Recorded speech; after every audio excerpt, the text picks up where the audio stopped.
It was July 27, 2026, and the city wore the rain like a guilty conscience. Neon bled across the pavement. Server rooms hummed behind locked doors. Somewhere above the traffic, a tired admin watched dashboards blink red and wondered which alarm was the real one. Tonight's files were heavy. 2 armed robberies in Adobe Commerce, 1 break-in at SharePoint that had already made the federal wall of shame, a repeat offender caught in the act, and 1 Joomla case where a template helper had learned a rotten trick, letting strangers put their hands on the file cabinet. I'm Jack Cipher. I work the alleys where bad code meets worse intent. The first case on my desk was CVE-2026-47992, an armed robbery in Adobe Commerce, CVSS 720, EPSS 20%. My informants tip that this perp has a real chance to strike again. The charge was SQL injection, CW89, improper neutralization of special elements used in an SQL command.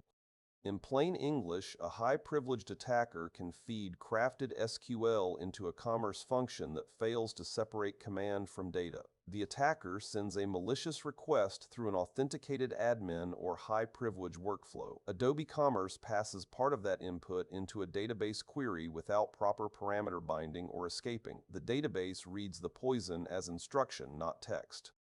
From there, the attacker can alter queries, pull sensitive records, modify application data, and, according to the advisory language, reach arbitrary code execution in the context of the current user.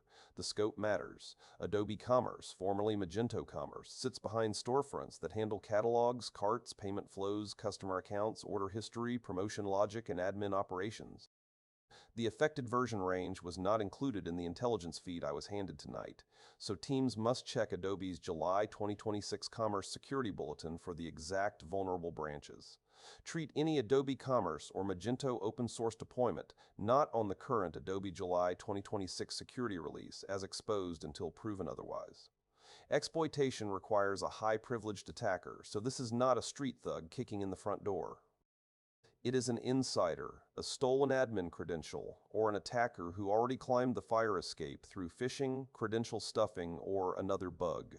Once inside, they can turn commerce into a staging room for data theft, carding support, fraudulent order manipulation, supply chain tampering, or ransomware preparation. The remediation is simple in theory and urgent in practice. Upgrade Adobe Commerce to the patched version named in Adobe's July 2026 Commerce Security Bulletin for CVE 2026-56164 to 47992 or later. If your changeboard moves like cold molasses, restrict admin access by VPN and trusted IP, enforce MFA, remove stale admin accounts, rotate privileged credentials, and apply a WAF rule that blocks obvious SQL metacharacter abuse in admin-facing endpoints.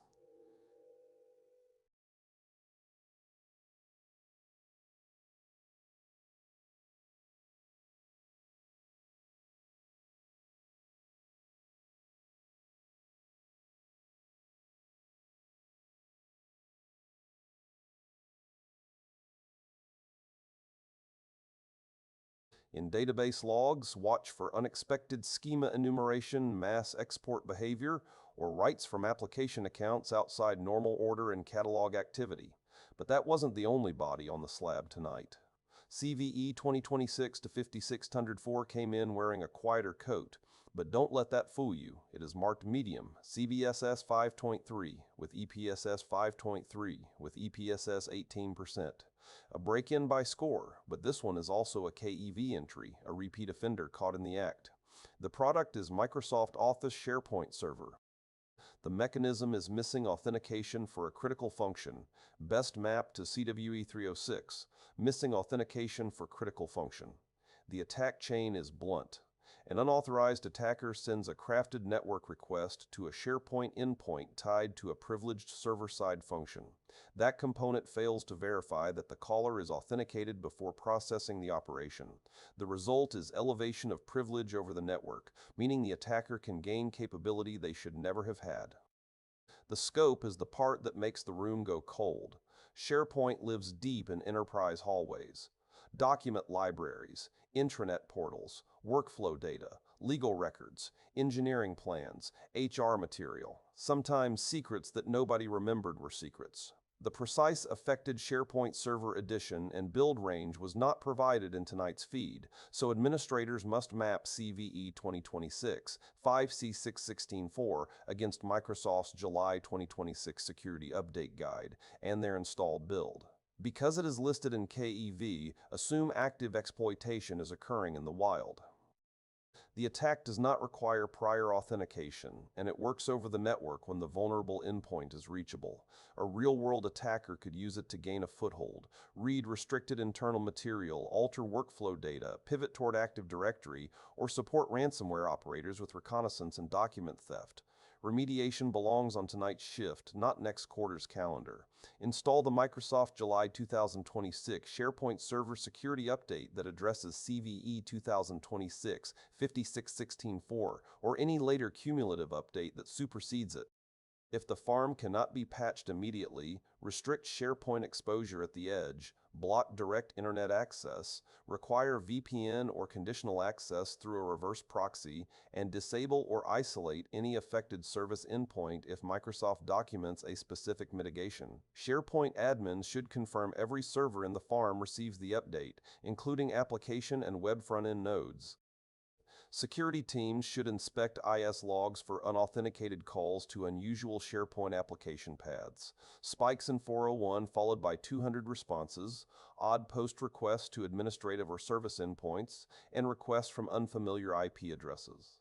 Because this is KEV, incident responders should also review recent privilege changes, new site collection admins, altered workflow or web part content, and unexpected file access at scale.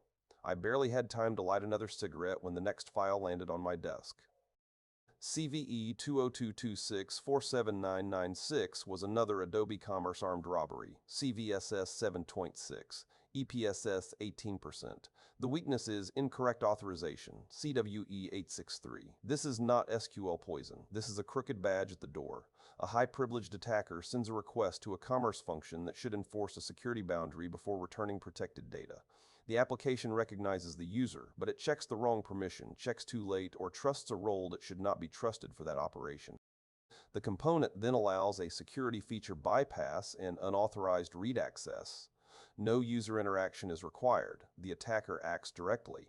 The affected version range again was not present in the supplied intelligence, so Adobe Commerce operators need to compare their installed branch against Adobe's July 2026 Commerce Bulletin for CVE 2026-47996. Adobe Commerce is widely deployed in retail and business-to-business commerce, often integrated with payment processors, ERP platforms, CRM tools, warehouse tools, and marketing automation. A read access authorization flaw in that kind of neighborhood can expose customer records, order data, pricing rules, business contracts, admin metadata, integration tokens, or configuration material. Since exploitation requires high privilege, the most realistic path starts with compromised admin access. Once the attacker has that, this bug can help bypass intended controls and widen the theft. The remedy is to upgrade to the Adobe Commerce patched release identified for CVE 2026-47996 in Adobe's July 2026 bulletin or later. Until that patch is in place, lock down the admin panel, enforce MFA, remove unnecessary privileged roles, review role-based access control, and separate duties so no single compromised account can see the whole shop. DevOps should verify no staging or admin interface is exposed to the public internet. Developers should review custom extensions that hook into authorization logic, especially controller actions, API resources, GraphQL resolvers, and admin routes. Detection should focus on authenticated users reading resources outside their normal job. Look for unusual API calls, bulk export behavior, access to configuration or customer data by accounts that rarely touch it, and activity from new geography or fresh user agents.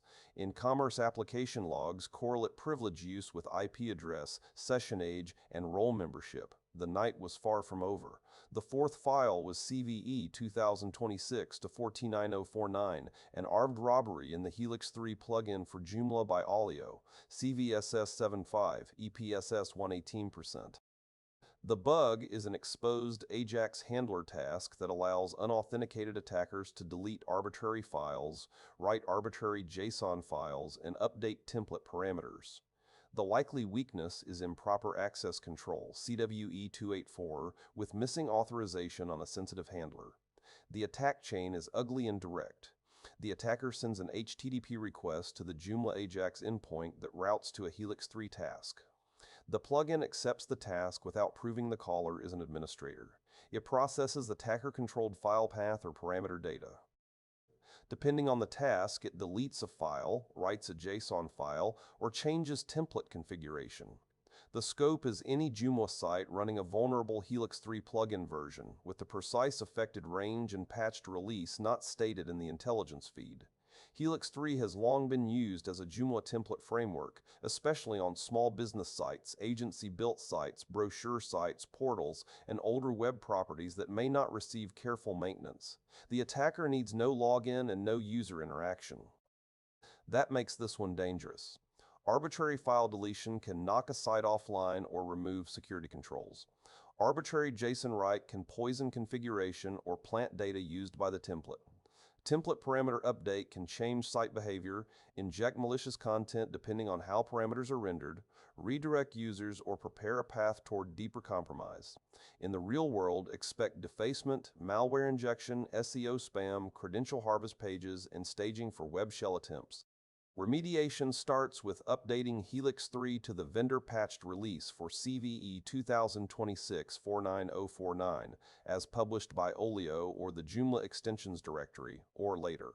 If you cannot confirm a safe version, disable the Helix 3 plugin or remove the affected template framework until you can patch. Web admins should restrict access to Joomla administrator paths and block suspicious CommaJax requests that invoke Helix 3 tasks from unauthenticated users. A WAF can help by denying requests to the exposed task names once identified in vendor guidance. Sysadmins should check file integrity, especially recently modified JSON files, template configuration files, and deleted or missing PHP, htaccess, or Joomla core files. Security teams should hunt access logs for post requests to index.php with option to CommaJax and Helix 3 related plugin or task parameters, especially from unknown IP addresses, with no authenticated session cookie. 4 cases. 2 commerce jobs where privilege already in the wrong hands becomes a loaded gun. 1 SharePoint break-in with a KEV tag, meaning the perp is not theoretical. 1 Joomla plugin left answering the door for strangers. The pattern is old as the city, trust granted too freely, input treated too kindly, functions left exposed where the rain can find them, patch the known bad builds, fence off admin doors, enforce MFA, review privilege like it owes you money. Watch the logs for quiet hands moving where they do not belong. This is Jack Cypher, signing off from the wet end of the wire. In this town, every open endpoint has a shadow, and every shadow deserves a flashlight.